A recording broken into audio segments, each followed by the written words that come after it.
Hi friends. അപ്പോൾ നമ്മുടെ preparations ഒക്കെ ഏകദേശം കഴിഞ്ഞു. നമ്മൾ മേജർ യുദ്ധരംഗത്തേക്ക് കുതിക്കാൻ പോവുകയാണ്. നമ്മുടെ പാറ്റൻ ടാങ്കുകളൊക്കെ തയ്യാറാക്കി നിർത്തിയിട്ടുണ്ട്. നമ്മൾ കുതിക്കാൻ തയ്യാറായി നിൽക്കുകയാണ്. കേട്ടിട്ട് പേടിക്കൊന്നും വേണ്ട കേട്ടോ. ആക്ച്വലി ഞാനൊരു സത്യം പറയാം. നമ്മുടെ ഈ ഇംഗ്ലീഷ് ട്രെയിനിങ് പ്രോഗ്രാമിന്റെ ഏറ്റവും ടഫായിട്ടുള്ള പല ഭാഗങ്ങളും കഴിഞ്ഞു. ഇനി വളരെ സിമ്പിൾ ആയിട്ടുള്ള ചില സംഗതികളാണ്. അതിന്റെ ഇടയിൽ അങ്ങനെ ഇന്നത്തെ ഒരു ക്ലാസ് ഒരല്പം പ്രാധാന്യമുള്ളൊരു ക്ലാസ്സാണ്. അത് നിങ്ങൾ കേട്ട് കഴിയുമ്പോൾ അറിയാൻ പറ്റും. അത് കഴിഞ്ഞാൽ പിന്നെ നമ്മൾ ഇതിന്റെ ഫലം കൊയ്യുന്ന ഇവയെ മിക്സ് ചെയ്ത് നമ്മൾ ഉദ്ദേശിക്കുന്ന ഒരു റിസൾട്ട് ഇല്ലേ, സിമ്പിൾ ഇംഗ്ലീഷ് ഇങ്ങനെ സൃഷ്ടിച്ച് നമ്മൾ സ്വയം പാകം ചെയ്ത് ഭക്ഷിച്ച് ആനന്ദിക്കുന്ന ആ ഒരു അവസ്ഥ, അങ്ങോട്ടേക്ക് കടക്കാൻ പോവുകയാണ്. അപ്പോ അങ്ങോട്ടേക്ക് പോകുന്നതിന് മുൻപായിട്ട് ഇന്നത്തെ ക്ലാസ്സിന്റെ ഫസ്റ്റ് ആ ഒരു ചാർട്ട് നിങ്ങൾ നോക്കൂ. കുറച്ച് ചോദ്യങ്ങളുടെ ഒരു ചാർട്ടാണ്. നമ്മൾ പഠിച്ചിട്ടുള്ള ബി, ഡു, ഹാവ് എന്നീ ആശയങ്ങളെ തന്നെ ഒരു ചോദ്യ രൂപേണ അവതരിപ്പിക്കുന്ന ഒരു സംഗതിയാണ് നിങ്ങൾ ഈ കാണുന്ന ചാർട്ട്. അതെന്തുകൊണ്ട് അങ്ങനെ എന്നൊരു സംശയം ന്യായമായിട്ടും വരാം. കാരണം നമ്മൾ അങ്ങനെയല്ല ഇത്രയും കാലം ഇംഗ്ലീഷ് ഭാഷ പഠിക്കാൻ ശ്രമിച്ചപ്പോൾ ചെയ്തിട്ടുള്ളതും പിന്തുടർന്നിട്ടുള്ളതും. ഇപ്പോൾ വ്യാപകമായി നമ്മുടെ നാട്ടിൽ മാത്രമൊന്നുമല്ല, ലോകവ്യാപകമായി തന്നെ ഇംഗ്ലീഷ് പഠിക്കുന്നതും ഇങ്ങനെയൊന്നല്ല, അതൊരു വേറൊരു രീതിയിലാണ്. അപ്പൊ എന്തുകൊണ്ടാണ് നമ്മൾ ഇത്തരം വ്യത്യസ്തമായിട്ടുള്ള, അതായത് ഇതുവരെ കണ്ടുപരിചയമില്ലാത്ത പല ഭാഗങ്ങളിലൂടെയും പല റൂട്ടുകളിലൂടെയും സഞ്ചരിക്കുന്നത് എന്ന് പറഞ്ഞു കഴിഞ്ഞാൽ സിമ്പിൾ ആയിട്ടുള്ള ഒരു ഒറ്റ ആൻസർ എനിക്ക് തരാനുള്ളൂ. നമ്മൾ ഇത്രയും കാലം പോയിരുന്ന അതേ റൂട്ടിലൂടെ തന്നെ ഇനിയും പോയാൽ എന്ത് കിട്ടും? ഇത്രയും കാലം കിട്ടിയ അതേ റിസൾട്ട് തന്നെ കിട്ടുള്ളൂ. ഒരു വ്യത്യാസവും പ്രതീക്ഷിക്കാൻ നമുക്ക് അർഹതയില്ല, യോഗ്യതയില്ല. അപ്പോൾ നമ്മൾ വ്യത്യസ്തമായിട്ടുള്ള ഒരു റിസൾട്ട് അല്ലേ ആഗ്രഹിക്കുന്നത്, പ്രതീക്ഷിക്കുന്നത്? അങ്ങനെയാണെങ്കിൽ തീർച്ചയായിട്ടും നമ്മുടെ റൂട്ട് ഒന്ന് മാറ്റി പിടിച്ചേ പറ്റൂ. We must change the course of action. Only then you will get a different fruit of result. അത് സിമ്പിളാണ്. അത് നിങ്ങൾക്ക് മനസ്സിലാക്കാവുന്ന കാര്യമല്ലേ ഉള്ളൂ. അപ്പോൾ നമ്മുടെ ഇതുവരെയുള്ള സകല പരിശീലനങ്ങളും തന്ത്രങ്ങളും എല്ലാം ആ ഒരു ലക്ഷ്യത്തെ മുന്നിൽ കണ്ടുകൊണ്ടാണ് നമ്മൾ ചെയ്തത്. ഇപ്പോൾ അതിന്റെ ഒരു മർമ്മപ്രധാനമായിട്ടുള്ള ഒരു ഭാഗത്തേക്ക് നമ്മൾ കടക്കുകയാണ്. ദാറ്റ് മീൻസ് നമ്മൾ വളരെ പ്രധാനപ്പെട്ട തന്ത്രപ്രധാനമായ മേഖലകളിലേക്ക് കടക്കുകയാണെന്നൊക്കെയുള്ള ചില ബോർഡുകളൊക്കെ കാണില്ലേ, അതുപോലെ വളരെ വ്യത്യസ്തമായിട്ടുള്ള വളരെ സവിശേഷമായിട്ടുള്ള ഒരു ഭാഗത്തേക്ക് നമ്മൾ കടക്കുകയാണ്. അത് ഇത് കേട്ട് കഴിയുമ്പോൾ നിങ്ങൾക്ക് അറിയാൻ പറ്റും എന്താണ് ആ സവിശേഷമായിട്ടുള്ള ഭാഗം, എന്താണ് അതിന്റെ സവിശേഷത എന്നും വ്യക്തമായിട്ട് മനസ്സിലാക്കാം. സിമ്പിളാണ്, അറിയാവുന്നൊന്നുമില്ല. ഈ ചോദ്യങ്ങളുമായി ബന്ധപ്പെട്ടിട്ടുള്ള ഒരു സംഗതിയാണ്, അല്ലാതെ വേറെ കോംപ്ലിക്കേറ്റഡ് സംഭവങ്ങളൊന്നുമില്ല. ഇതെന്തിനാണ് ഇങ്ങനെ പോകുന്നത് എന്ന് ചോദിച്ചു കഴിഞ്ഞാൽ അതിനും ഒരു ഉത്തരമുണ്ട്. കാരണം നമ്മളിങ്ങനെ വ്യത്യസ്തമായ രീതിയിലൂടെ പോയില്ല, സമീപിച്ചില്ല എങ്കിൽ ഈ ആപ്പിന്റെ ഈ പരിശീലനം കഴിഞ്ഞാൽ നിങ്ങൾ മറ്റു ആപ്പുകൾ അന്വേഷിച്ച് നടക്കും. കാരണം നിങ്ങൾ ഉദ്ദേശിക്കുന്ന റിസൾട്ട് കിട്ടില്ല. ഇതുപോലെ പോയില്ലെങ്കിൽ നിങ്ങൾ ഉദ്ദേശിക്കുന്ന റിസൾട്ട് കിട്ടില്ല. അപ്പൊ ഇങ്ങനെ ആപ്പുകളുടെ പിന്നാലെയും മറ്റു പ്രോഗ്രാംസിന്റെയും പിന്നാലെയും നടന്ന് ജീവിതം മൊത്തം ആപ്പിലായി പോകുന്നല്ലാതെ ഒരു ഫലവും ഉണ്ടാകാൻ പോകുന്നില്ല.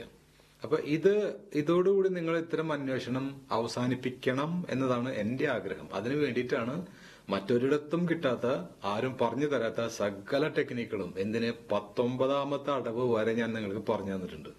അതിന്റെ കാരണം this should be your last app. ഇനി ഒരു ആപ്പ് അന്വേഷിച്ച് പോയി ആപ്പിലാവും നിൽക്കരുത്. ഓക്കെ, എങ്കിൽ നമ്മൾ കരുതലോടെ, അതീവ ശ്രദ്ധയോടെ, ജാഗ്രതയോടെ ഈ സങ്കീർണമായ മേഖലയിലേക്ക് കടക്കുകയാണ്. കാരണം നമ്മൾ തന്ത്രപ്രധാനമായ മേഖലയിലേക്ക് കടക്കുകയാണ്. ശരിയല്ലേ? ഓക്കെ, ഈ മേഖലയിലേക്ക് കടക്കുമ്പോൾ ഞാൻ ഒന്നേ നിങ്ങളോട് ചോദിക്കുന്നുള്ളൂ. എന്തുകൊണ്ടാണ് നമ്മൾ പഠിച്ചെടുക്കുന്ന ഇംഗ്ലീഷ് ഭാഷയ്ക്ക് നമ്മുടെ മാതൃഭാഷയുടെ ശക്തിയും വീര്യവും ഓജസ്സും കിട്ടാത്തത്? അതിനുള്ളൊരു ഉത്തരമാണ് നമുക്ക് ഇപ്പോ വേണ്ടത്. അത് മനസ്സിലാക്കാനായിട്ട് ഞാൻ സിമ്പിളായിട്ട് അതീവ രസകരമായ ഒരു ചെറിയ കഥ പറയാം. കഥ എന്ന് പറയാൻ പറ്റില്ല, എന്റെ ഈ നാട്ടിൻപുറത്ത്, എന്റെ വീടിന് സമീപമുള്ള നാട്ടിൻപുറത്തുള്ള ചില പറമ്പുകളിൽ സംഭവിച്ചിട്ടുള്ള ഒരു സംഗതിയാണ്. അവിടെ അത്യാവശ്യം വിശാലമായിട്ടുള്ളൊരു വെളിമ്പറമ്പും മാവും പ്ലാവും അങ്ങനെയൊക്കെയുള്ള വിശാലമായിട്ടുള്ള ഒരു ഏരിയയാണ്. അതിന്റെ സൈഡില് ഇത്തിരി വെളിമ്പ്രദേശമുള്ള ഭാഗത്ത് ആളുകളൊക്കെ കൂടാൻ കൂടിയിരുന്ന് ചീട്ട് കളിക്കും. ചില പിള്ളേരും മാവുമ്പോ കല്ലെറിയും. അങ്ങനെ പല പരിപാടികളും ഒരേ സമയം നടന്നുകൊണ്ടിരിക്കുന്ന ഒരു സമയമാണ്, ഒരു സ്ഥലമാണ്. ഇവിടെ ഒരു ദിവസം നന്നായിട്ട് മാങ്ങയുള്ള സീസണില് നമ്മുടെ ഈ വാറുണ്ണിയേട്ടൻ എന്ന് പറയുന്ന കഥാപാത്രം മാവിന്മേൽ കയറി. പക്ഷെ നമ്മുടെ കഥാപാത്രമായിട്ടുള്ള വാറുണ്ണിയേട്ടൻ മാവിന്മേൽ കയറി മാങ്ങ പൊട്ടിക്കാൻ ശ്രമിക്കുന്ന വിവരം അറിയാതെ സമീപത്ത് നിന്ന് വന്നിട്ടുള്ള കുറച്ച് പിള്ളേര് മാങ്ങ പൊട്ടിക്കാൻ വേണ്ടി കല്ലേറും തുടങ്ങി. കുറച്ച് കഴിഞ്ഞപ്പോൾ നമ്മൾ വിടുന്ന റോക്കറ്റുകളൊക്കെ പണ്ട് നമ്മൾ ഇന്ത്യ റോക്കറ്റുകളൊക്കെ വിടുമ്പോൾ അതേ സ്പീഡിൽ തിരിച്ചു വരുന്ന പോലില്ല, അതുപോലെ ഒരൊറ്റ വരവ വാറുണ്ണിയേട്ടൻ താഴ്ത്തേക്ക് വന്ന വഴിക്ക് ഒരു ചോദ്യമാണ്, ഏത് നായിന്റെ മോനടാ മാവേലോട്ട് കല്ലെറിഞ്ഞെന്ന് ചോദിച്ചിട്ട് ഒറ്റ വരവാ. അപ്പൊ ആ ചീട്ട് കളിക്കാനിരിക്കുന്നതിൽ ഒരാള് വളരെ കാഷ്വൽ ആയിട്ട് പറയുന്നുണ്ട്, അതാ പിള്ളേരാണ്. ഒരു സിമ്പിൾ ആൻസർ, ഇതാ പിള്ളേരാണ്. അവരെ നോക്കിയിട്ട് പറയുന്നു, കല്ലെറിയുമ്പോൾ മാങ്ങ നോക്കി എറിയണ്ടടാ എന്ന് ചോദിച്ചിട്ട് നായിന്റെ മക്കള് എന്ന് പറഞ്ഞിട്ട് ആകെ അങ്ങോട്ട് അദ്ദേഹം ആകെ ക്ഷോഭിച്ചിരിക്കുക. അദ്ദേഹത്തിന്റെ ക്ഷോഭത്തിന് വ്യക്തമായ കാരണമുണ്ട്.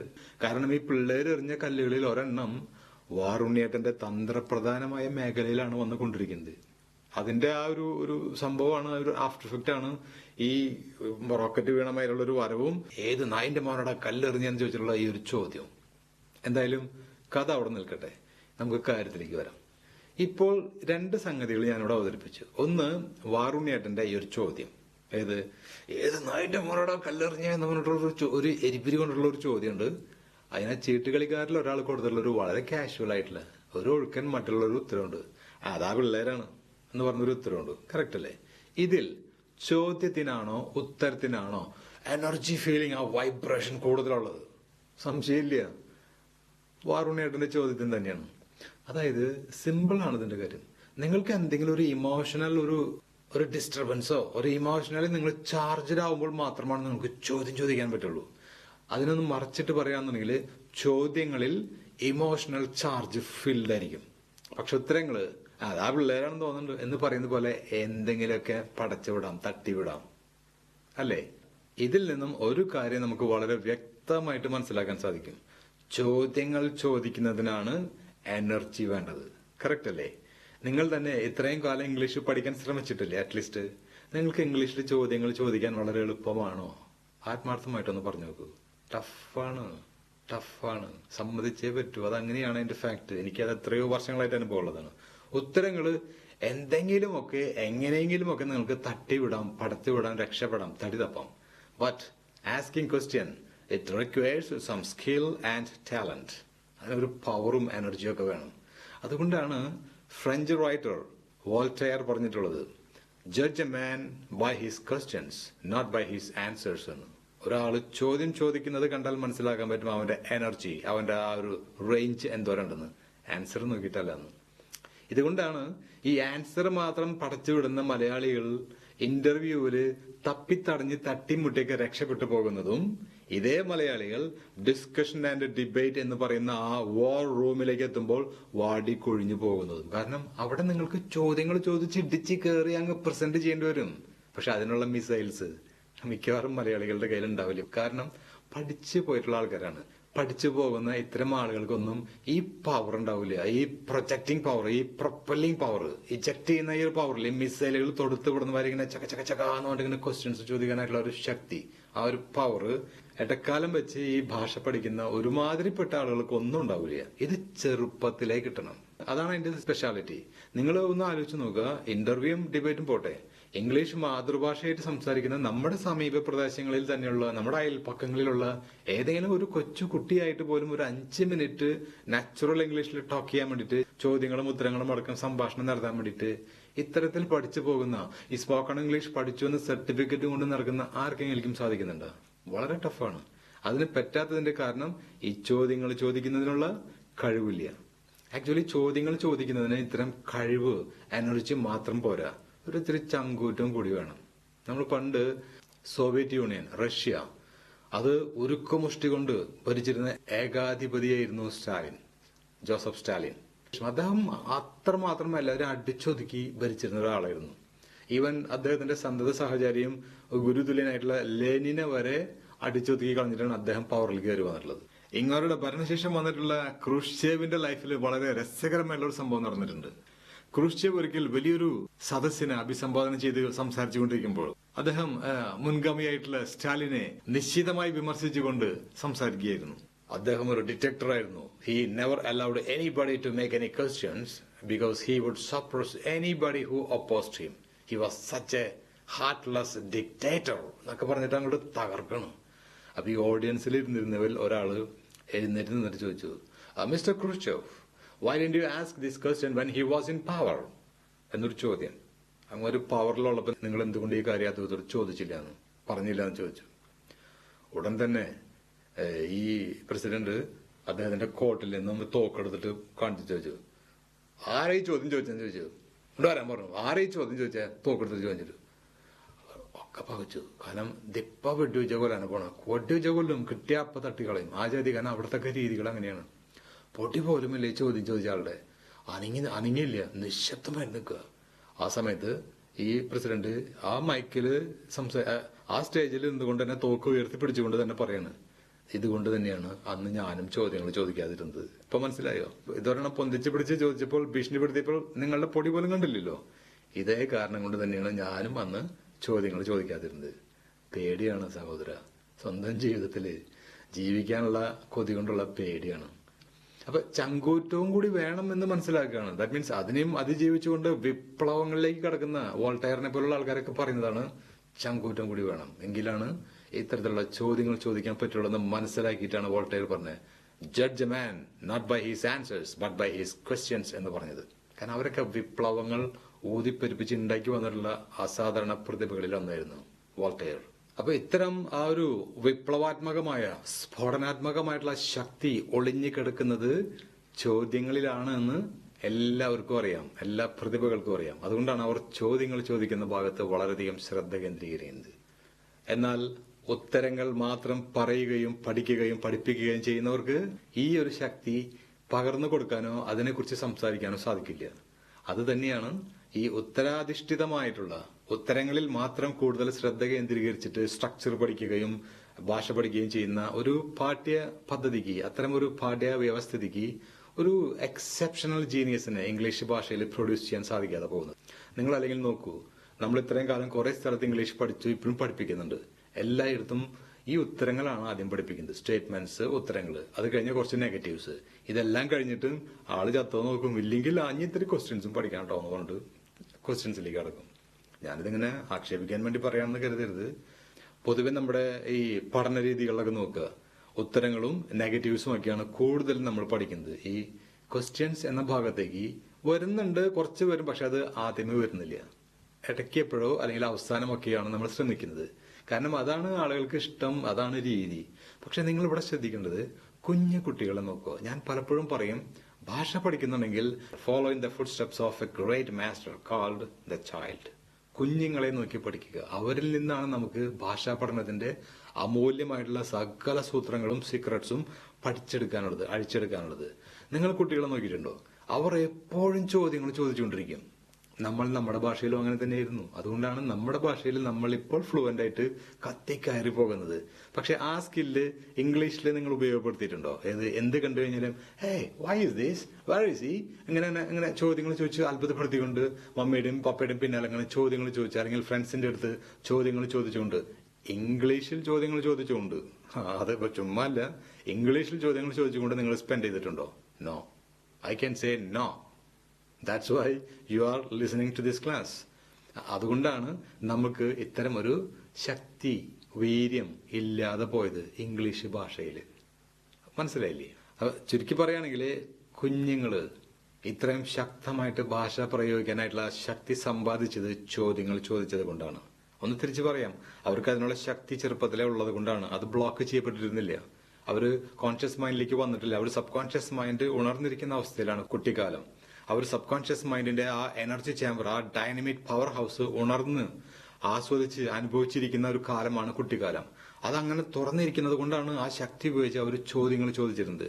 പക്ഷേ അത് കഴിഞ്ഞിട്ട് നമ്മൾ വലുതാവും തോറും നമ്മൾ ആ ശക്തി കേന്ദ്രം അടച്ചു. പിന്നെ നമ്മൾ കോൺഷ്യസ് മൈൻഡിലേക്ക് താമസം മാറ്റി, ഇല്ലേ? പിന്നെ നമുക്ക് ഈ ശക്തിയുടെ സപ്പോർട്ട് ഇല്ല. അതുകൊണ്ടാണ് ചോദ്യം ചോദിക്കാനായിട്ടുള്ള ആവതില്ലാണ്ട് പോയതും.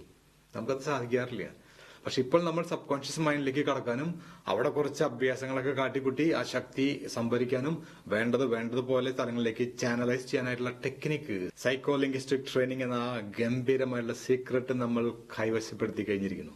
ഇനി നമുക്ക് എന്തിനെ പേടിക്കണേ? ഇതേപോലെ ഇതങ്ങോട്ട് ഉപയോഗിച്ചിട്ട് നമുക്ക് ആ ചോദ്യങ്ങൾ ചോദിക്കാനായിട്ടുള്ള ആ സ്കില്ലും ആ സിദ്ധി കൂടെ കൈവശപ്പെടുത്തിക്കൂടെ? അങ്ങനെയാണെങ്കിലല്ലേ നമ്മൾ ഉദ്ദേശിച്ച പോലെ വ്യത്യസ്തമായിട്ടുള്ള പാതയിലൂടെ സഞ്ചരിച്ച് ഇതുവരെ കിട്ടാത്ത, ഇന്നോളം ചിന്തിക്കാൻ പോലും ധൈര്യപ്പെടാത്ത ആ സിദ്ധി, ആ കഴിവ് നമുക്ക് സ്വായത്തമാക്കാൻ സാധിക്കുകയുള്ളൂ. അതിനുള്ള സമയമാണിത്. അതുകൊണ്ട് ഇനി ഒട്ടും അമാന്തിക്കണ്ട. വീണ്ടും നമ്മൾ പറഞ്ഞു, ഈ സബ് കോൺഷ്യസ് മൈൻഡിലേക്ക് കടന്നുള്ള ട്രെയിനിങ് ഭാഗം it's almost like being born again. It's our second birth. We are going once again into the childhood of our own self. നമ്മുടെ സ്വന്തം കുട്ടിക്കാലത്തിലേക്ക് നമ്മൾ ഒന്നുകൂടെ ഓളയിട്ട് ഇറങ്ങുകയാണ്, നമ്മുടെ മനസ്സിന്റെ അഗാധങ്ങളിലേക്ക്. അവിടെ നിന്നുകൊണ്ട് ഒരു കുഞ്ഞു കുട്ടിയായിരിക്കെ നമ്മൾ ഇംഗ്ലീഷ് ഭാഷയിൽ എങ്ങനെ ആശയവിനിമയം ചെയ്യുമായിരുന്നു എങ്കിൽ നമുക്ക് എത്ര ശക്തി ഉണ്ടാകുമായിരുന്നു. അതേ ശക്തി, കാരണം നമ്മൾ ആ ശക്തി കേന്ദ്രത്തിലാണ് ഇപ്പോൾ കിടക്കുന്നത്, സബ് കോൺഷ്യസ് മൈൻഡിലേക്ക് അങ്ങോട്ട് പോയിട്ടാണ് ഈ കളി കളിക്കുന്നത്. എങ്കിൽ അതേ ശക്തി നമുക്കിപ്പോൾ വളർന്നു വന്നിട്ടുള്ള നമ്മുടെ ഇപ്പോഴത്തെ സ്റ്റേജിലേക്കും അതങ്ങ് നമുക്ക് അപ്ലിഫ്റ്റ് ചെയ്യാം, അപ്ഗ്രേഡ് ചെയ്ത് കൊണ്ടുവരാൻ പറ്റും. അതിനു വേണ്ടിയിട്ടാണ്. അപ്പൊ കുഞ്ഞുങ്ങളെ പോലെ വീണ്ടും ഒന്ന് ജനിച്ചുകൊണ്ട്, കുഞ്ഞുങ്ങളെ എപ്പോഴും ചോദിക്കില്ലേ, ചില സമയത്ത് കുട്ടികൾ അച്ഛനെയും അമ്മയെയും പപ്പയും അമ്മേനെയും ഒക്കെ അത്ഭുതപ്പെടുത്തിക്കൊണ്ട് ചോദിക്കും, മമ്മി പപ്പ ഞാൻ എങ്ങനെ ഉണ്ടായേ, ഞാൻ എവിടുന്നാ വന്നേ, ഇങ്ങനെ കുറെ ചോദ്യങ്ങൾ ചോദിച്ചിട്ടില്ലേ? നിങ്ങൾ ഒരു പക്ഷേ വളർന്നു വന്നതിന് ശേഷമാണെങ്കിൽ ഈ ചോദ്യം ആ കുട്ടിക്കാലത്തിന് ശേഷം ഇപ്പോഴായിരിക്കും വീണ്ടും അത് കേൾക്കുന്നുണ്ടാവുക. ദാറ്റ് മീൻസ് അത്തരം ചോദ്യങ്ങൾ നിഷ്കളങ്കമായ രീതിയിലാണെങ്കിൽ പോലും എന്തും തുറന്നു ചോദിക്കുന്നതിനുള്ള ആ ശക്തി നമ്മളിപ്പോൾ ഉപയോഗപ്പെടുത്തുന്നില്ല എന്നതുകൊണ്ടാണ് നിങ്ങൾക്കിത് കേൾക്കുമ്പോൾ ആശ്ചര്യം വീണ്ടും വരുന്നത്. ശരിയാണല്ലോ, ചില സമയത്ത് കുട്ടികൾ ഇങ്ങനെ ചോദിക്കാറുണ്ടല്ലോ എന്നൊക്കെ നമുക്കറിയാം. നമ്മൾ പക്ഷെ അതുപോലെ ചോദിക്കുന്നില്ല, കാരണം നമുക്ക് ചോദ്യങ്ങളില്ല, ഇപ്പൊ ഉത്തരങ്ങൾ മാത്രമേ ഉള്ളൂ. കുഞ്ഞുങ്ങളായിരുന്നെങ്കിലോ അവർക്ക് ചോദ്യങ്ങൾ മാത്രമേ ഉള്ളൂ. See the difference. ആ വ്യത്യാസമുള്ളത് കൊണ്ടാണ് കുഞ്ഞുങ്ങൾ ഒരു ഭാഷ ഇങ്ങനെ സ്പോഞ്ച് പോലെ ഒപ്പിയെടുക്കുന്നത്. അങ്ങനെ ചോദ്യങ്ങൾ ചോദിക്കാനായിട്ടുള്ള കഴിവ് നഷ്ടപ്പെട്ടു പോയത് കൊണ്ടാണ് നമ്മൾ പുസ്തകങ്ങളും ഗൈഡുകളും മാപ്പുകളുമായിട്ട് നടക്കുന്നത്. കാരണം നമുക്ക് ആ സ്കില്ല് പോയി, വീണ്ടും അത് ഡെവലപ്പ് ചെയ്യണം. ഓക്കെ, അങ്ങനെ നമ്മൾ ജനിക്കുകയാണ്, വീണ്ടും ഒരു കുഞ്ഞാവുകയാണ്. We are going to absorb or imbibe the power of English language by this practice. അപ്പോൾ ആ പ്രോഗ്രാമിന്റെ പേരാണ് അവേക്കൻ ദ ജയന്റ് വിത്തിൻ. നമ്മുടെ ഉള്ളിലൊക്കെ ഒരു ജയന്റ് ഉണ്ട്. അതാര്?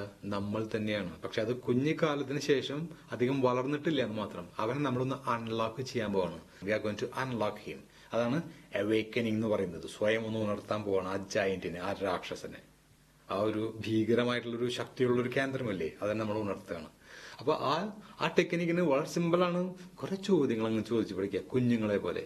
ആ ചോദ്യങ്ങളാണ് ഇപ്പോൾ നിങ്ങൾ കണ്ടുകൊണ്ടിരിക്കുന്ന ഈ ഒരു ചാർട്ടിൽ കാണുന്നത്. ജസ്റ്റ് ഒന്ന് വായിച്ചു നോക്കിയ ആ ചോദ്യങ്ങള്. Why am I born in this family? ഇത് ചോദിച്ചാൽ നിങ്ങൾ പെട്ടുപോയില്ലേ? ആൻസർ പറയണ്ട. ഇതിനൊന്നും പലപ്പോഴും ആൻസർ ഇല്ല എന്ന് പറഞ്ഞു കഴിഞ്ഞാൽ നിങ്ങളുടെ ആ മുത്തച്ഛനും മുതുമുത്തച്ഛനായിട്ടുള്ള ഒരു ആളില്ലേ, ആ മൂത്ത് വളർന്നു വലിയ ആളായി എന്നുള്ളൊരു ഭാവമല്ലേ, അത് ഇതിന്റെ മുമ്പിൽ കൊമ്പ് മടക്കും. ഇതിന് ആൻസർ കൊടുക്കാൻ പറ്റില്ല. Why am I born in this family? How do birds fly? Why don't birds talk to us? Why do I have to go to school? അടിപൊളി ചോദ്യം. നമ്മൾ എന്തിനാ സ്കൂളിൽ പോണെന്ന്, അതിന്റെ ആവശ്യം എന്തിനാണെന്നാണ് ചോദിക്കുന്നത്. Why do I have to go to school? Why do I need to eat vegetables? How are babies made? പറ്റുന്നുണ്ടെങ്കിൽ ഒരു ആൻസർ പറഞ്ഞു നോക്കും. ഇങ്ങനെ ഈ ഒരു ഗ്രൂപ്പിലുള്ള ഇത്തരം ഈ ചോദ്യങ്ങള് ആ ഇമോഷണൽ പവറിൽ നിങ്ങൾ അങ്ങ് ചോദിച്ചങ്ങ് പഠിക്കി. വീണ്ടും ഒരു കുഞ്ഞുകുട്ടിയെ പോലെ നിഷ്കളങ്കമായ ഭാവത്തോടെ ഒരു സ്ഥലത്തിരുന്ന് 2-3 ചോദ്യങ്ങൾ വീതം അങ്ങോട്ട് പഠിച്ച് ഇമോഷണൽ മൈൻഡിലേക്ക്, സബ് കോൺഷ്യസ് മൈൻഡിന്റെ തലങ്ങളിലേക്ക് അങ്ങ് ഇറങ്ങി ചെന്നിട്ട് അങ്ങ് ചോദിക്കുക, why am I born in this family? How are babies made? Why I was given my name? എന്റെ പേര് എന്തിനാ എനിക്ക് ഇങ്ങനെ കിട്ടി? അങ്ങനെ ഒരുപാട് ചോദ്യങ്ങൾ ഇംഗ്ലീഷിലുണ്ട്. ഈ ചോദ്യങ്ങളുടെ ഒരു നിഷ്കളങ്കത്വം ഫീൽ ചെയ്യുന്നതോടൊപ്പം തന്നെ ആ ഇമോഷണൽ ആ ഫീലിലൂടെ ചോദിച്ചു പഠിക്കുക. അപ്പോൾ നമുക്ക് ഈ ചോദ്യങ്ങൾക്കുള്ളൊരു ഭാവമുണ്ട്. അതെന്താ അങ്ങനെ, ഇതെന്താ ഇങ്ങനെ, ആ ഒരു ക്വസ്റ്റ്യൻ മാർക്ക്, ഒരു അസെൻഡിങ് ഒരു ഫീലിംഗ് ഉണ്ട്. ഉത്തരങ്ങളാണെന്നുണ്ടെങ്കിലോ ഡിസെൻഡിങ് ആണ്. ഇപ്പൊ നമ്മൾ അതൊന്ന് മനസ്സിലാക്കിക്കോളൂ. നമ്മളിപ്പോ ചോദിക്കാണ്, അവൻ എവിടെ പോയി എന്ന് ചോദിക്കുമ്പോ അവൻ എവിടെ പോയി കണ്ട ഒരു ഇതാണ്. അവൻ ഇവിടെ പോയി എന്ന് ഉത്തരാണെങ്കിൽ അവൻ അവിടെ പോയി. ഉത്തരാവുമ്പോ പോയി, ചോദ്യമാകുമ്പോ പോയി. കണ്ട അവൻ എവിടേക്ക് പോയാ എന്നുള്ളൊരു അസെൻഡിങ് ടോൺ. ഉത്തരങ്ങളാവുമ്പോ ഡിസെൻഡിങ് ടോൺ. അപ്പൊ നമ്മൾ കൂടുതൽ ഉത്തരങ്ങളിൽ പഠിച്ചാണ് ഇങ്ങനെ ഡിസെൻഡിങ് ആയിട്ട് താഴത്തോട്ട് ഇറങ്ങിപ്പോയത്. ചോദ്യം ചോദിക്കുമ്പോൾ അങ്ങ് മുകളിലേക്ക് കയറി പോയിക്കൊണ്ടിരിക്കുക. That means we are growing up. We are propelling our energy centres upwards. നമ്മുടെ എനർജി കേന്ദ്രങ്ങളൊക്കെ മുകളിലോട്ടും ഇങ്ങനെ ഉയർത്തിക്കൊണ്ടിരിക്കുകയാണ് ചോദ്യങ്ങൾ ചെയ്ത് പഠിക്കുമ്പോൾ. അപ്പൊ ഇതൊക്കെ ഇങ്ങനെ ചോദ്യങ്ങൾ ചോദിച്ച് പഠിക്കുക. ഈ ചോദ്യങ്ങൾ മാത്രമാവണമെന്നില്ല കേട്ടോ, ഈ ആശ്ചര്യം, ഈ പവർ ഫീൽ ചെയ്യുന്ന കുറച്ച് എക്സ്ക്ലമേഷൻസും ഈ പറഞ്ഞ ഗ്രൂപ്പിൽ പെടുത്താവുന്നതാണ്. ഇപ്പൊ നമ്മൾ വേണമെങ്കിൽ എന്തെങ്കിലും കാണുമ്പോൾ പറയില്ലേ, oh my god, oh what a pleasant surprise, അങ്ങനെയൊക്കെ ആശ്ചര്യം പറയുമ്പോഴും എന്താ സംഭവിക്കുന്നത്, ഒരു അത്ഭുതത്തിന്റെ ഒരു ഭാവം നമ്മുടെ ഉള്ളിൽ നിന്നും വിരിഞ്ഞു വരുന്നുണ്ട് ഇല്ലേ. അങ്ങനെ ഇമോഷൻസ് ഒരു തടയുമില്ലാതെ അങ്ങ് മുകളിലോട്ട് നമ്മുടെ കോൺഷ്യസ് മൈൻഡിലൂടെ നമ്മുടെ പുറം ലോകത്തേക്ക് അങ്ങ് ഒഴുകി വരാൻ വേണ്ടിയിട്ടാണ് ഈ ഒരു ഗെയിം ചെയ്യാൻ പറയുന്നത്. ഇത് പ്രത്യേകിച്ചും നമ്മൾ ചോദ്യങ്ങൾ പഠിച്ചില്ലെങ്കിൽ, ഇങ്ങനെ ചോദ്യങ്ങൾ പഠിച്ചില്ലെങ്കിൽ എന്തുണ്ടാവും അറിയുമോ, നമുക്കിപ്പോ ഇംഗ്ലീഷിൽ ഒരു സ്റ്റേജ് കഴിയുമ്പോൾ ഡു ഡിഡ് ആണ്, ഡിഡിനെ ചോദ്യമാക്കുന്ന രീതിയൊക്കെ വരും. വെയർ ഡിഡ് ഹി ഗോ, അപ്പൊ വെയർ ഡിഡ് ഹി വെന്റ് ആണോ ഗോ ആണോ, ഇങ്ങനെ അപ്പടിയാണോ ഇപ്പടിയാണോ എന്നുള്ള ചോദ്യങ്ങൾ ഈ പഠിച്ചു വരുന്ന കുറെ ഘട്ടത്തിൽ പലർക്കും ഉണ്ടാവുന്ന ഒരു സംശയമാണ്. ഇതെന്തുകൊണ്ട് ഇങ്ങനെ വരുന്നത്? നിങ്ങളിത് പഠിക്കുന്നത് കൊണ്ടാണ്. ഇംഗ്ലണ്ടിലെ കുട്ടികൾ അല്ലെങ്കിൽ ഇംഗ്ലീഷ് മാതൃഭാഷ പോലെ ചെറുപ്പത്തിലെ പഠിക്കുന്നവർക്ക്, ചെറുപ്പത്തിലെ സംസാരിച്ച് ശീലിക്കുന്നവർക്ക് ഇത്തരം ഒരു കോംപ്ലിക്കേഷൻ ഇല്ലേ. കാരണം അവർ പഠിക്കുന്നില്ലേ, അവർ ജീവിച്ചിട്ടാണ് അത് ഉള്ളിലേക്ക് കയറിപ്പോയത്. ജീവിക്കാന്ന് പറഞ്ഞാല് ഇമോഷൻസിലൂടെ. അവരുടെ പപ്പ മമ്മി അവരുടെ ബ്രദേഴ്സ് ചോദിക്കുന്നത് കേട്ടു ചെറുപ്പത്തിലെ, എങ്ങനെ where did he go എന്നുള്ളൊരു ചോദ്യം അവർ കേട്ടു, അവരങ്ങനെ തന്നെ എടുത്തു. അതിൽ ഉണ്ടെന്നോ ഡിഡ് ഉണ്ടെന്നോ ഗോ ഉണ്ടെന്നോ അതെങ്ങനെ എഴുതാന്നോ വായിക്കാന്നോ ഒന്നും ആ കുഞ്ഞുങ്ങൾക്കറിയില്ല. അവരാ കേട്ട പോലെ അങ്ങ് പുറത്തേക്ക് വിട്ടു. നമ്മൾ ട്യൂൺസ് പഠിച്ചില്ലേ, കേട്ട ഈണത്തിൽ അതുപോലെ തന്നെ അങ്ങ് പകർത്തി പാടിക്കൊള്ളണം. അതിന് അർത്ഥം അന്വേഷിച്ച് നടക്കരുത്. അർത്ഥം അന്വേഷിച്ച് സ്ട്രക്ചർ അന്വേഷിച്ച് പഠിക്കാൻ പോയാൽ നിങ്ങൾ എവിടേക്ക് പോകും, നേരെ കോൺഷ്യസ് മൈൻഡിലേക്ക് പോകും. സകല കച്ചവടം അതോടെ തീരും. അപ്പൊ അതില്ലാതെ ഇരിക്കാൻ വേണ്ടിയിട്ടാണ് നമ്മൾ ഇവിടെ തന്നെ നിൽക്കണം, ഇതൊന്നും അന്വേഷിക്കേണ്ടെന്ന് പറയുന്നത്. കുഞ്ഞു കുട്ടികൾക്ക് അങ്ങനെ അതിന്റെ അർത്ഥങ്ങൾ അന്വേഷിച്ച് നടക്കുന്ന പരിപാടിയില്ല. അവരാ കിട്ടിയത് അതുപോലെ അങ്ങ് പുറത്തേക്ക് എടുത്ത് പറയും. ആ പറയുന്ന രീതിയാണ് where did he go എന്ന് പപ്പ ചോദിച്ചു അവന്റെ ബ്രദറിനെ വിളിച്ചിട്ട്. ഇത് കുറച്ച് കഴിയുമ്പോൾ ഇവൻ തിരിച്ച് അങ്ങനെ റിപ്പീറ്റ് ചെയ്യും, അങ്ങനെ ഡ്യൂപ്ലിക്കേറ്റ് ചെയ്യും. അങ്ങനെ mama where did he go, അവ കേട്ട സ്റ്റൈൽ അവരുടെ സ്റ്റൈല് പോലും ഈ സൈക്കോ ലിംഗ്വിസ്റ്റിക് സബ് കോൺഷ്യസ് ലെവലിലുള്ള ഇമിറ്റേഷന്റെ റിപ്പീറ്റേഷന്റെ ഭാഗമാണ്. ഒറിജിനൽ ഭാഷയുടെ സ്റ്റൈല് പോലും കിട്ടുന്നത് ആ തലത്തില് റിപ്പീറ്റ് ചെയ്യുന്നത് കൊണ്ടാണ്. അല്ലാതെ ബുദ്ധിപരമായിട്ട് അതിന്റെ പ്രൊനൗൺസിയേഷൻ, ആക്സെന്റ്, ഇങ്ങനെ അതിന്റെ സ്ട്രെസ്, സിലബിള് ഈ ഒരു മണ്ണാങ്കട്ടിയും പഠിച്ചിട്ടല്ല ഒറിജിനൽ ഭാഷയുടെ സ്റ്റൈല് കിട്ടുന്നത്. അത് സബ് കോൺഷ്യസ് ലെവലിൽ നിങ്ങൾ എങ്ങനെ കേൾക്കുന്നുവോ അതുപോലെ നിങ്ങൾ പുറത്തേക്ക് ത്രോ ചെയ്യാണ് ചെയ്യുന്നത്. അതാണ് സ്റ്റൈലിന്റെ റിയൽ റീസൺ. കുഞ്ഞു കുട്ടികൾ കേൾക്കുന്നത് എങ്ങനെയാ, അവർക്കൊന്നും അറിയാൻ പറ്റില്ല. അവരൊരു എക്സ്പ്രഷനാണ് കിട്ടുന്നത്. വരികയോ എവിടേക്കാ പോയെന്ന് ചോദിക്കുമ്പോ ആ ഒരു എക്സ്പ്രഷനാണ് അവരുടെ പപ്പ മമ്മ പറയുന്നത് അവർ കേൾക്കുന്നത്. വയർ ഡിഡ് ഹി ഗോ എന്നുള്ള വേർഡ്സ് ഒന്നും അവർക്കറിയില്ല, അവരങ്ങനെ കേൾക്കുന്നില്ല. അവരൊരൊറ്റ ഒരു മിസൈൽ മാതിരി കേൾക്കാണ്. എങ്ങനെ വരികയോ. ഇവനും അതുപോലെ തന്നെ ഇവന്റെ ബ്രദറിനെ കാണണ്ടാമോ അല്ലെങ്കിൽ മമ്മീനെ കാണണ്ടാമോ ചോദിക്കുന്നത്. പപ്പ വരികയോ, വെരി മം ഗോ, വെറ്റ് ഒരു അവന്റെ ആ ഒരു മാത്രമേ അവിടെ കേൾക്കുള്ളൂ. കാരണം അങ്ങനെ അവൻ ശീലിച്ചു പോയി. ഇങ്ങനെ പോകുന്നവന് വരിക ഡിഡ് കഴിഞ്ഞാൽ ഗോ ആണ് വരുന്നത് എന്നുള്ള കാര്യം പിന്നെ പഠിക്കേണ്ട കാര്യമില്ല. കാരണം അവന്റെ കയ്യിൽ അതായി കഴിഞ്ഞു.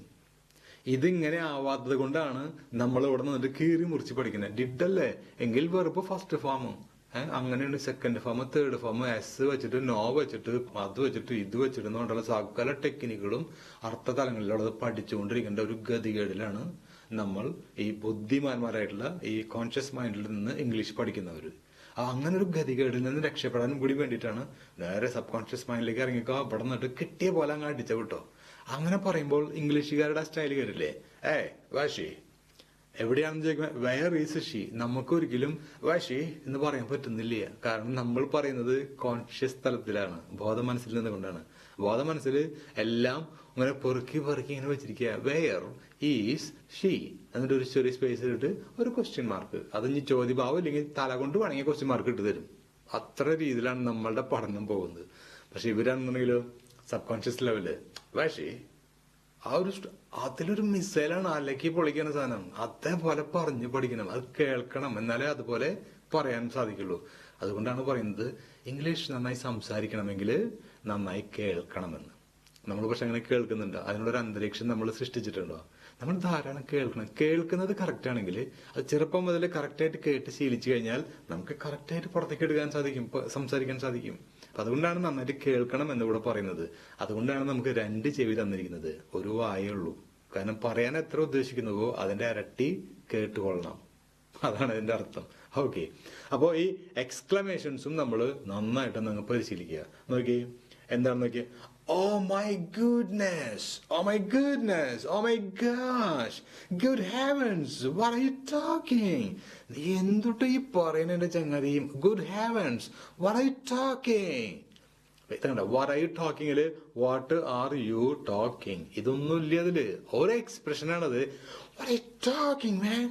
ഇങ്ങനെ പോകുമ്പോൾ അതിന്റെ ആ സ്റ്റൈല് കിട്ടാൻ വേണ്ടിട്ട് അതിലത്തെ ഒരു കീവേഡ് ഉണ്ടാവും. ഏത്? ടോക്കിംഗ് ആണ്. അപ്പൊ അതിങ്ങനെ പൊന്തും, ബാക്കിയുള്ളതൊക്കെ ഹും ഹും എന്നുകൊണ്ട് അങ്ങനെ ചാടി പോകും. മിസൈൽ പോണ മാതിരി. Hey what are you talking? ഇംഗ്ലീഷിന്റെ ട്യൂൺ കിട്ടി. ഇങ്ങനെയാണ് ഇംഗ്ലീഷിന്റെ ഒറിജിനൽ സ്റ്റൈല് കിട്ടേണ്ടത്. ഇത് പക്ഷേ സബ് കോൺഷ്യസ് ലെവലിൽ കേൾക്കണമായിരുന്നു. സബ് കോൺഷ്യസ് ലെവലിൽ തന്നെ നിന്നുകൊണ്ട് പുറത്തേക്ക് പറയുകയും ചെയ്യണമായിരുന്നു. ഇത് രണ്ടും നമുക്ക് അവസരം എന്നോളം കിട്ടിയില്ല. അത് നമ്മുടെ തെറ്റല്ല, നമുക്കത് അത്തരം സാഹചര്യം ഉണ്ടായില്ല. ബട്ട് ഇനി പരിശീലിക്കുമ്പോൾ നമ്മൾ ആ തലത്തിൽ നിന്നുകൊണ്ട് കേൾക്കുക. അപ്പൊ നമ്മളിങ്ങനെ അല്പമായി ഇമോഷണൽ സ്റ്റേറ്റിൽ നിന്നുകൊണ്ട് ഇംഗ്ലീഷ് ഫിലിംസ് ഒക്കെ കാണുക, കേൾക്കുക. എന്നിട്ട് അതിൽ ചെറിയ ചെറിയ സെന്റൻസുകൾ മനസ്സിലാവുന്നതൊക്കെ അതേപോലെ അങ്ങ് തിരിച്ച് പറയുക, പ്രൊജക്ട് ചെയ്ത് പറയുക. ഓക്കെ. പിന്നെ ഇതൊക്കെ ഇങ്ങനെ പരിശീലിച്ച് നമ്മൾ നമ്മുടെ സൈക്കോ ലിംഗ്വിസ്റ്റിക് ടെക്നിക്കിന്റെ 6 സ്റ്റെപ്പല്ലേ, അതിലൂടെയും പറയാം. ഇതുപോലത്തെ ആ ചെറിയ ചെറിയ വാചകങ്ങളൊക്കെ ഇത്തരത്തിൽ നമ്മൾക്ക് ആ ഇമോഷൻ നന്നായിട്ട് ചാർജ് ചെയ്ത് പറയാൻ വേണ്ടിയിട്ട് ആ സബ് കോൺഷ്യസ് ലെവലിൽ മാത്രം ഒന്ന് പരിശീലിച്ചാൽ മതി. ആകെ ഒരു ചെറിയൊരു വാചകല്ലേ പറയുന്നുള്ളൂ. Oh my goodness what are you talking? അതിപ്പോ ബുദ്ധിപരമായിട്ട് കുറെ പറഞ്ഞ് ശീലിക്കേണ്ട കാര്യമൊന്നുമില്ല. ആ ഒരൊറ്റ സെന്റൻസ് പിടിച്ച് എടുക്കുക, എന്നിട്ട് ഇമോഷനിൽ അങ്ങ് നേരെ അങ്ങ് ഡെലിവർ ചെയ്യുക. Oh my goodness, what are you talking? Oh my goodness, what are you talking, man? What are you talking? Oh my goodness, what are you talking? ഇങ്ങനെ പറഞ്ഞു പഠിക്കുക. അതിന്റെ ഇടയിൽ ആ ഒരു ടോൺ എന്ന് പറഞ്ഞാൽ നമ്മൾ വേണമെങ്കിൽ ഇന്റോണേഷൻ എന്ന് പറയും. ആ ടോൺ കറക്റ്റ് ചെയ്യുന്ന ഇംഗ്ലീഷിന്റെ ആ പ്രോസസ്സിനാണ് ഇന്റോണേഷൻ. ആ ഒരു ഡെലിവറിയുടെ ഒരു സ്റ്റൈല് അത് കിട്ടണമെങ്കിൽ മൊത്തം ഒരു സെന്റൻസിൽ ഏതെങ്കിലും ഒരു ഭാഗത്തിന് ഒരു വലിയൊരു ഹൈപ്പ്, ഒരു സ്ട്രെസ് ഉണ്ടാവും. അത് ഇതാണ്. എന്തുട്ടീ പറയണേ എന്നൊക്കെ പറയുമ്പോ എന്തൊക്കെ നീ എന്തുട്ടീ പറയണേ, കണ്ടില്ലേ? അങ്ങനെയല്ല, അത് നമ്മള് ശരിക്കും പറയുമ്പോ നീ എന്തുട്ടീ പറയണേ എന്ന് പറയുക. ആ പറയണേ ആ ഒരു ഭാഗത്തിനാണ് നമ്മൾ ഊന്നൽ കൊടുക്കുന്നത്, ആ ഒരു ഫോഴ്സ് ത്രസ്റ്റ് കൊടുക്കുന്നത്. അത്ര തന്നെയുള്ളൂ ഇംഗ്ലീഷിലും. ഇംഗ്ലീഷിൽ പറയുമ്പോ എങ്ങനെ പറയും? What are you talking, man? ഇത്ര തന്നെ. ഈ സ്റ്റൈലില് നമ്മളും അങ്ങ് ഇംഗ്ലീഷിനെ അങ്ങ് അനുകരിച്ചു കഴിഞ്ഞാൽ നമുക്ക് സംഗതി കിട്ടും. ആ ഒരു സ്റ്റൈല് നമ്മുടെ കയ്യിൽ വരും, എളുപ്പം വരും. ഇത്ര തന്നെ ഇംഗ്ലീഷുകാർ ചെയ്യുന്നുള്ളൂ. നമ്മൾ നമ്മുടെ മലയാളത്തിൽ ചെയ്യുന്ന അതേ ടെക്നിക്ക് തന്നെ അത് നമുക്ക് ഇംഗ്ലീഷിലും ചെയ്യാമല്ലോ. അപ്പൊ ഇതേ രീതിയിൽ അങ്ങ് പറഞ്ഞു പിടിക്കുക. ഈ എക്സ്ക്ലമേഷൻസും അങ്ങ് പറഞ്ഞു പിടിക്കുക. ലാസ്റ്റത്തെ 2 നോക്കിയേ. How lovely it is. എന്താ? How lovely, how lovely it is. അത് പറയാ. ലാസ്റ്റ് നോക്കിയേ. Hey you gotta be kidding, you gotta be kidding, you gotta be kidding. അത് നമുക്ക് പറയണമെങ്കിൽ ഈ പറഞ്ഞ പോലെ സബ് കോൺഷ്യസ് ലെവലിൽ ഒരല്പം ഗ്രിപ്പ് വേണം. You have got to be, കണ്ട, you have got to be kidding. അത് നമ്മൾ ബുദ്ധി തലത്തിൽ പറഞ്ഞു കഴിഞ്ഞാൽ you have got to be kidding ഇങ്ങനെയൊക്കെയായി പോകും. അങ്ങനെയല്ലേ? You gotta be kidding, you gotta be kidding, man. ഈ രണ്ടും തമ്മിൽ നിങ്ങളൊന്ന് വ്യത്യാസം നോക്കൂ.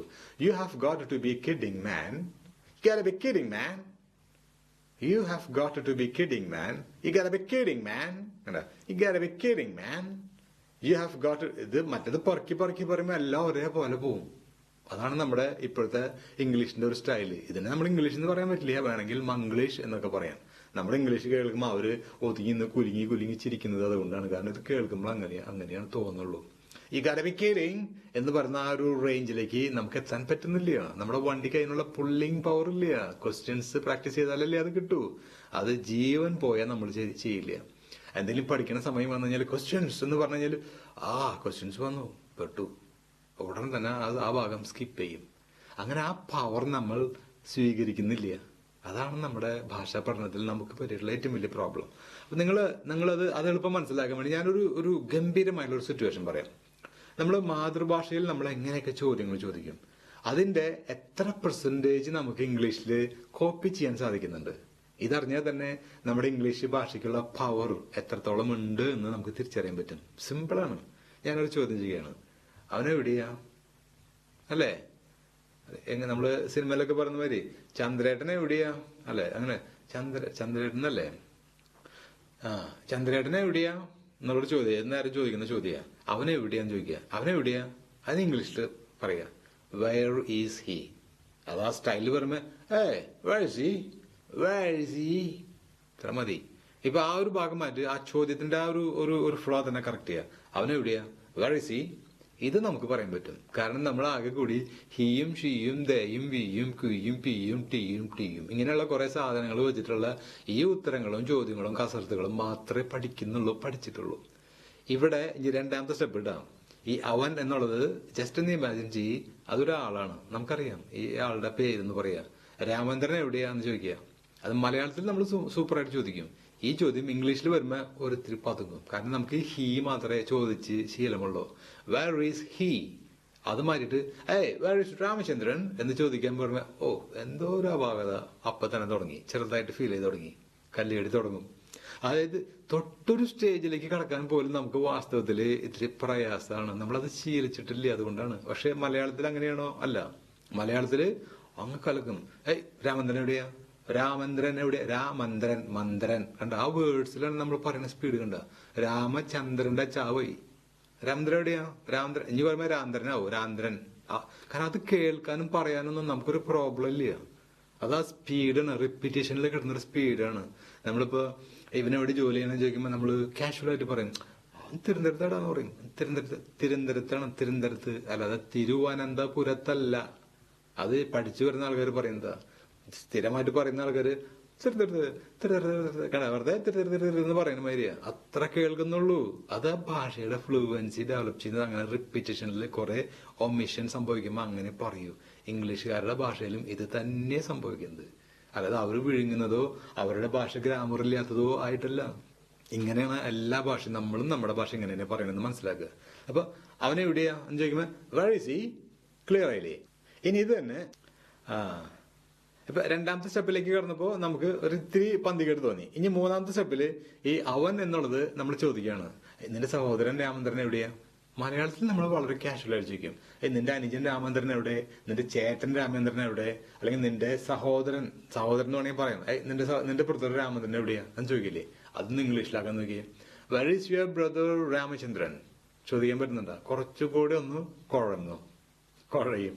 വേർ ഈസ് രാമചന്ദ്രൻ എന്ന് ചോദിക്കുമ്പോഴേക്കും ഒരല്പം ഒരു പതുങ്ങിൽ വന്നിട്ടുള്ള ആൾക്കാരുകൾ ഒരിക്കലും where is your brother Ramachandran എന്ന് ചോദിക്കാനായിട്ടുള്ള ആ ഒരു പരിശീലനത്തിലേക്ക് കടക്കില്ലേ. കാരണം ഇത്തിരി ബുദ്ധിമുട്ട് വരുമ്പോഴേക്കും, ഒരു ചെറിയ തിക്കുമുട്ട് വരുമ്പോഴേക്കും മതി, കച്ചവടമൊക്കെ അവസാനിപ്പിക്കാം എന്നുകൊണ്ടൊക്കെ തട്ടിപ്പൂട്ടി അടച്ചുപൂട്ടി സ്ഥലം വിടും. ഇതാണ് മിക്കവാറും ഇംഗ്ലീഷ് പഠന രംഗങ്ങളിൽ പഠിക്കുന്ന ആൾക്കാർക്ക് സംഭവിക്കുന്ന ഏറ്റവും വലിയ പ്രോബ്ലം. കാരണം അവരുടെ വഴി തുടക്കത്തിൽ തന്നെ കൂമ്പടപ്പ് ബാധിച്ചിട്ട് വാഴയുടെ പോലെയാകും. തുടക്കത്തിൽ തന്നെ കൂമ്പടഞ്ഞു പോവാണ്. കാരണം ചോദ്യങ്ങൾ ചോദിക്കാനുള്ള ഭാഗത്തേക്ക് അവർ കടക്കില്ല, ജീവൻ പോയാൽ കടക്കില്ല. പിന്നെ എങ്ങനെയാ അവർക്ക് ഭാഷ ഫ്ലുവൻസി ഡെവലപ്പ് ചെയ്യാൻ പറ്റും? അപ്പൊ മൂന്നാമത്തെ സ്റ്റെപ്പായി ഇപ്പൊ ഒന്നുകൂടെ ഇല്ലേ. ഇനി നാലാമത്തെ സ്റ്റെപ്പിൽ എങ്ങനെ പറയും? നിന്റെ കൂടെ താമസിക്കുന്ന നിന്റെ ബ്രദർ രാമചന്ദ്രനല്ലേ, അവൻ എവിടെയാ എന്ന് ചോദിക്കും. നിന്റെ കൂടെ താമസിക്കുന്ന ബ്രദർ രാമചന്ദ്രൻ എവിടെയാ?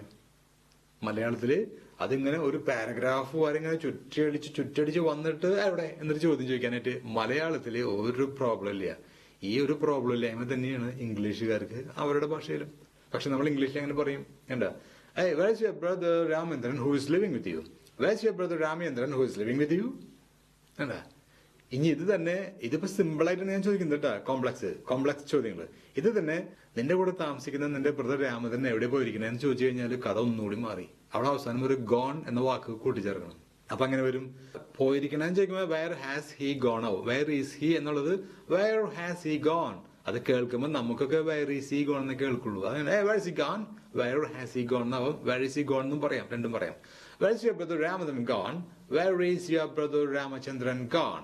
ഇനി അതിന്റെ കൂടെ നിന്റെ കൂടെ താമസിച്ചിരുന്ന എന്നുള്ളത് കൂടി കൂട്ടിച്ചേർക്കും. Where's your brother Ramachandran who is living with you gone? Where's your brother Ramachandran who is living with you gone? ഇതിങ്ങനെ ഒരു രണ്ട് കയറ്റിറക്കത്തിക്കൂടെ നാച്ചുറൽ ആയിട്ട് ഇംഗ്ലീഷുകാരങ്ങ് ചോദിക്കും. നമ്മളത് കേട്ട് ഇങ്ങനെ വായം പൊളിച്ചിരിക്കും. നമുക്കതേ പറ്റൂ. കാരണം നമുക്കത് മലയാളത്തിൽ നമ്മൾ തിരിച്ചങ്ങോട്ട് കളക്കും. ഇംഗ്ലീഷില് ഇത്തരം സ്റ്റേജുകളിലേക്കൊക്കെ വളർന്നു പോകണം. എങ്കിലാണ് ഇംഗ്ലീഷുകാർ ഇംഗ്ലീഷ് ഉപയോഗിക്കുന്ന പോലെ അത് റേഞ്ചില്, അതിന് നമ്മൾ അറ്റ് എ പാർ വിത്ത് എന്ന് പറയും, ആ സെയിം റേഞ്ചിലേക്ക് നമുക്ക് ഇംഗ്ലീഷ് അങ്ങ് കലക്കണമെങ്കിൽ ഇങ്ങനെ മെല്ലെ മെല്ലെ സ്റ്റെപ്പുകളായിട്ട് നമ്മളും നമ്മുടെ ഇംഗ്ലീഷ് പരിശീലനം അങ്ങ് വളർത്തി കൊണ്ടുപോകണം. മനസ്സിലായോ? നമ്മളൊന്ന് ആലോചിച്ച് നോക്കി, ഇത്രയും കാലമായിട്ട് ഇത്തരം ഭാഗങ്ങളിലൂടെ നമ്മൾ ഒരു കൈ വെച്ചിട്ടുണ്ടോ? ശ്രമിച്ചു നോക്കിയിട്ടുണ്ടോ? ഇല്ല. എങ്കിൽ ഇന്നൊരു നല്ലൊരു തുടക്കമാവട്ടെ. Well begun is half done. കഴിഞ്ഞ ക്ലാസ്സിൽ പറഞ്ഞ ഓർമ്മയുണ്ട്, വെൽ നമ്മളൊന്ന് തുടങ്ങാം, നന്നായിട്ട് തുടങ്ങണം. അപ്പൊ ആദ്യം തന്നെ ആ ചോദ്യങ്ങളൊക്കെ വീണ്ടും ബി ബോൺ അഗെയിൻ, വീണ്ടും ജനിക്കുക, വീണ്ടും കുഞ്ഞുങ്ങളെ പോലെ ശക്തി ആർജിക്കുക, കരുത്താർജിക്കുക. അത് കഴിഞ്ഞാൽ ചോദ്യങ്ങൾ അങ്ങോട്ട് ചോദിക്കുക, ചറപറാന്ന് അങ്ങോട്ട് ചോദ്യങ്ങൾ ചോദിക്കുക, എക്സ്ക്ലമേഷൻസ് പറയുക. അതൊക്കെ തന്നെ ഈ ചോദ്യങ്ങളുടെ ടെക്നീക്സ് ഒക്കെ നമ്മൾ അഡ്വാൻസ്ഡ് ഭാഗത്തേക്ക് എത്തുമ്പോൾ നമ്മൾ അവിടേക്ക് ഈസി ആയിട്ട് കൈകാര്യം ചെയ്യും. പക്ഷെ ഇത് ഇപ്പൊ ഇതുപോലെ അങ്ങ് പോയി ആ എനർജിയിൽ അങ്ങോട്ട് പോയി കഴിഞ്ഞാൽ that will automatically take place in its course of action. അത് അതിന്റെ ആ ഒരു ഭാഗത്ത് സ്വാഭാവികമായിട്ട് അങ്ങ് സംഭവിച്ചോളും. അതിനെക്കുറിച്ചൊന്നും നിങ്ങൾ വറി ചെയ്യണ്ട. That's my responsibility. I will take care of that. Now, this is your responsibility. You should take care of this. ഇപ്പൊ നിങ്ങൾ ഇത് ശ്രദ്ധിച്ചാൽ മതി. ഈ ചോദ്യങ്ങളും ആശ്ചര്യങ്ങളും ഭംഗിയായിട്ട് അങ്ങ് പ്രകടിപ്പിച്ച് ആ പവർ അങ്ങ് കാണിക്കുക. എങ്കിൽ നമുക്ക് അടുത്ത ക്ലാസ്സിൽ കാണുമ്പോൾ ഈ മിക്സിംഗ് ടെക്നിക്കിലേക്ക് പോകുന്ന സമയത്ത് നിങ്ങൾ കുറച്ചും കൂടി പവർഫുൾ ആയിരിക്കും. എങ്കിൽ നമുക്ക് തുടക്കത്തിലെ കാണിച്ച ഈ ചാർട്ട് ഒന്നുകൂടെ ഒന്ന് കണ്ടു കഴിഞ്ഞാലോ?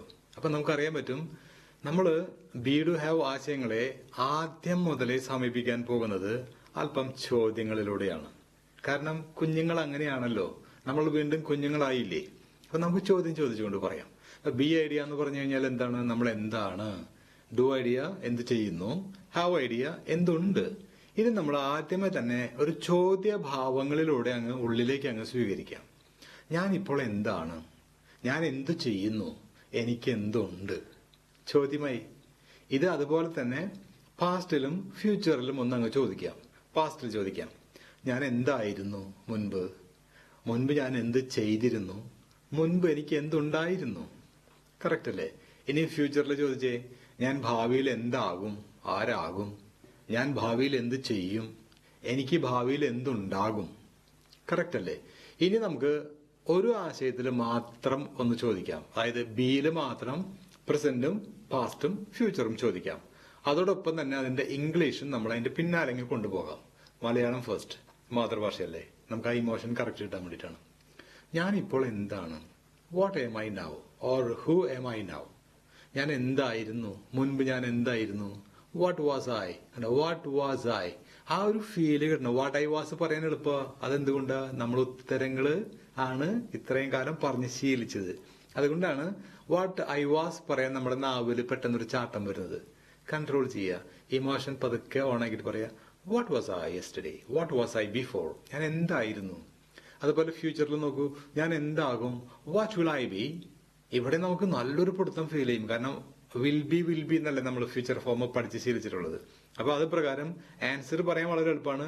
I will be something. അപ്പൊ അതേ മോഡലിൽ നമ്മൾ വാട്ട് ഐ വിൽ ബി പറയാനേ നമുക്ക് ചാടി വരാം. നമ്മുടെ മനസ്സിൽ നിന്നും പെട്ടെന്നൊരു ചാട്ടം അങ്ങനെ വരാം. പക്ഷെ അങ്ങനെ പറയാൻ പാടില്ല. What will I B? Will ബിയുടെ ഇടയിൽ വേണം ഐ കയറ്റി വെക്കാൻ. ഓക്കെ, അപ്പൊ വാട്ട് വിൽ ഐ ബി?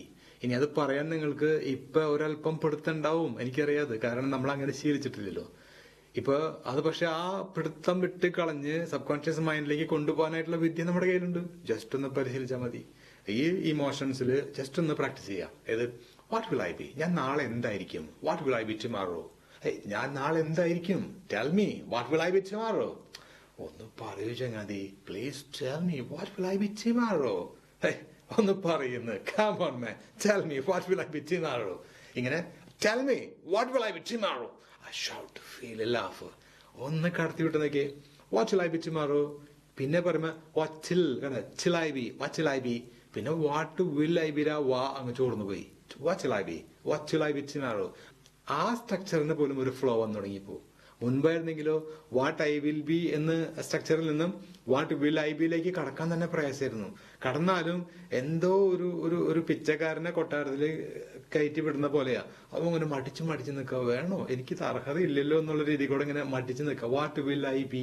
ഒരു സുഖില്ലായ്മയാണ്. ഇപ്പൊ നോക്കിയേ, ചാടി കയറിയ പോവാണ്. അത് നമ്മുടെ സ്വന്തം മോനാണ്. ഇവന് അർഹതപ്പെട്ട കൊട്ടാരമാണ് ഇതെന്നുള്ളൊരു അവകാശബോധം ഇവന് കിട്ടിയപ്പോൾ പിന്നെ ഇവൻ ഡ്രസ്സൊക്കെ മാറി കുളിച്ച് കുട്ടപ്പനായിട്ട് കൊട്ടാരത്തില് സ്വന്തം വീട് പോലെ അങ്ങ് കയറി നിറങ്ങാണ്. ആ ഒരു ഫീലിംഗ് ആണ് what will I be tomorrow, what will I B. അത് സ്വന്തമായി കഴിഞ്ഞാൽ പിന്നെ നമ്മൾ അങ്ങോട്ട് ഇടിച്ചു കയറിയപ്പോ. മുൻപ് ഈ ഭിക്ഷക്കാരൻ കൊട്ടാരത്തിൽ കയറി വന്ന പോലെയാ. മാക്സിമം ചെയ്യാൻ പറ്റുക ഭിക്ഷ അയച്ച് നിൽക്കാനായിട്ടുള്ള മാനസികാവസ്ഥ ഉണ്ടായിരുന്നുള്ളൂ. പക്ഷെ അവസ്ഥകളൊക്കെ മാറി. Now this is our own property. Subconscious mind like etti, it became our own language. Now you are just flowing it out. ഇപ്പൊ നമ്മൾ അങ്ങ് ഒഴുകാണ്. Hey, what shall I be tomorrow, what shall I be, shall I be, shall I be. കണ്ടോ speed വരുന്നില്ലേ? What shall I be tomorrow, what am I now, what am I, what am I, what am I. ആ flow വരുന്നുണ്ട്. What was I, what was I, what was I, what was I, what was I. അങ്ങ് പറഞ്ഞ് സ്പീഡാക്കി എടുക്കുക. എങ്കിൽ ഇത് തന്നെ നമുക്ക് do ഐഡിയയിൽ കൊണ്ടുപോയി ഞാനിപ്പോൾ what am I doing now, ഞാൻ എന്താണ് ചെയ്യുന്നത്? അത് ഞാൻ എന്നും എന്താ ചെയ്യാറെന്ന് ചോദിക്കുമ്പോൾ what do I do every day, what do I do, what do I do, what do I do, what do I do. സ്പീഡാക്കിയാൽ എങ്ങനെ വരും? What do I do. Emotion വരണം, അപ്പോഴേ കറക്റ്റ് ആവുള്ളൂ. Hey what do I do every day, ഞാൻ എന്നും എന്താണ് ചെയ്യാറ്? What do I do, what do I do, what do I do every day. What am I doing now, അല്ല now every day. ഏത് വന്നാലും നമ്മുടെ ഇമോഷനും ആ താളമൊക്കെ കറക്റ്റ് വന്നു തുടങ്ങണം. What am I doing now, tell me, ഞാൻ ഇപ്പോൾ എന്താ ചെയ്യുന്നത്? What do I do every day, ഞാൻ എന്നും എന്താ ചെയ്യാറ്? What did I do, what did I do yesterday, ഇന്നലെ ഞാൻ എന്ത് ചെയ്തു? What did I, what did I. അല്ല ആ ടേന്റെ വാട്ടിന്റെ ടേവും ഡിഡിന്റെ ആ ഫസ്റ്റ് ഡിയും ഒന്നായി പോയി. അപ്പോൾ എളുപ്പമില്ലേ? What did I, what did I, what did I do yesterday, what did I do, what did I do, what did I do. ആ നാവിനൊരു ഫ്ലെക്സിബിലിറ്റി വരെ. what did I do yesterday, what will I do tomorrow, നാളെ ഞാൻ എന്ത് ചെയ്യും? what will I do, what will I do, what will I do, what will I do. നമ്മളിപ്പോ what will I do ആണോ what will I do ആണോ നമ്മളൊന്ന് specify ചെയ്യണമെന്നുണ്ടെങ്കിൽ മാത്രമാണ് ആ will എന്ന് പ്രത്യേകിച്ച് പറയേണ്ട കാര്യമുള്ളൂ. ഇല്ലെങ്കിൽ ഒരു casual style will I do tomorrow, ആ നേരെ ചില്ലായിട്ടിലേക്ക് പോകും, വാ പോലും കാണില്ല, ഒക്കെ അങ്ങ് ഒഴുങ്ങി പോകും. ചില്ലായിട്ട് ടുമോറോ അത് സ്പെസിഫൈ ചെയ്ത് ചോദിക്കുകയാണ്, ഞാൻ നാളെ എന്താണ് ചെയ്യേണ്ടത്, എന്താണ് ചെയ്യുക? What will I do tomorrow. അങ്ങനെ ഒന്ന് സ്പെസിഫിക് ആകണമെന്നുണ്ടെങ്കിൽ മാത്രമേ ഇതൊക്കെ അങ്ങ് പറക്കി പറയേണ്ട കാര്യമുള്ളൂ. അല്ലാതെ പറഞ്ഞ് വെറും പെറുക്കികളുടെ ഇംഗ്ലീഷാക്കി കളയരുത്. അങ്ങ് ഫ്ലോ ചെയ്തിട്ടേ. ഇതേപോലെ നമ്മള് ഹാവ് ഐഡിയയിലേക്ക് ഒന്ന് പറ്റിയേക്ക്. എനിക്കിപ്പോൾ എന്തുണ്ട്? What do I have today, what do I have now, what do I, ആ ഒരു ഫ്ലോ വരട്ടെ. what do I have today, what do I have now. എനിക്ക് മുൻപ് എന്തുണ്ടായിരുന്നു? what did I have yesterday, what did I have before, what did I have, what did I have. അപ്പൊ did വയ്ക്കുമ്പോൾ have വേണം എന്നുള്ള നിയമം വണ്ണങ്ങട്ടെ ഒന്നും വേണ്ട. ചുമ്മാ അങ്ങനെ സബ് കോൺഷ്യസ് മൈൻഡിൽ പറഞ്ഞു. കുട്ടികളാണ്, അതേപോലെ അങ്ങ് അനുസരിച്ചാൽ മതി. ആ കുട്ടികളെ പോലെ കേട്ട് അങ്ങ് അതേ താളത്തില് ഈണത്തിൽ അങ്ങ് പറഞ്ഞങ്ങ് ശീലമാക്കുക. ആ ഇമോഷനിൽ അങ്ങ് പ്ലേ ചെയ്ത് നമ്മുടെ ഉള്ളിലെ പോകും. പിന്നെ തെറ്റായിട്ട് നമ്മുടെ ഉള്ളിൽ നിന്ന് അത് വരേയില്ല. അതാണ് നമ്മുടെ ടെക്നിക്ക്. എങ്കിൽ നമുക്ക് ഫ്യൂച്ചറിൽ നോക്കൂ, എനിക്ക് എന്തുണ്ടാകും? What will I have tomorrow, what will I have tomorrow, what will I have tomorrow. ഇങ്ങനെ ഇന്നത്തെ ഒരു ക്ലാസ് കൂടിയിട്ട് ആ ബേസിക് ബി ഡു ഹാവ് ആശയങ്ങളുടെ ആ പ്രസന്റ് പാസ്റ്റ് ഫ്യൂച്ചർ ആ ബേസിക് സ്ട്രക്ചേഴ്സിന് മാത്രം ഒന്ന് ചോദ്യഭാവത്തില് ഒന്ന് പറഞ്ഞ് പഠിച്ച് ഒരു തഴക്കം വരട്ടെ. നല്ല ഭാവങ്ങൾ അങ്ങോട്ട് ഉണർന്നു വരട്ടെ. അത് ചോദ്യതലങ്ങളിലൂടെ എയ്യാൻ തയ്യാറാക്കി നിർത്തിയിരിക്കുന്ന മിസൈൽ പോലെ, അമ്പുകൾ പോലെ തൊടുക്കാൻ തയ്യാറായിട്ട് നമ്മുടെ കയ്യിൽ നിൽക്കട്ടെ. എന്നാൽ മാത്രമാണ് നമുക്ക് ഇംഗ്ലീഷ് എന്ന ആ ഒരു യുദ്ധരംഗത്തേക്ക് അങ്ങ് കുതിച്ച് പോയാൻ സാധിക്കുള്ളൂ. Alright, okay. അപ്പൊ ഇത് കണ്ടും കേട്ടും പഠിച്ചും നമുക്ക് അടുത്ത ക്ലാസ്സിൽ വീണ്ടും കാണാം. Till then, bye bye, take care.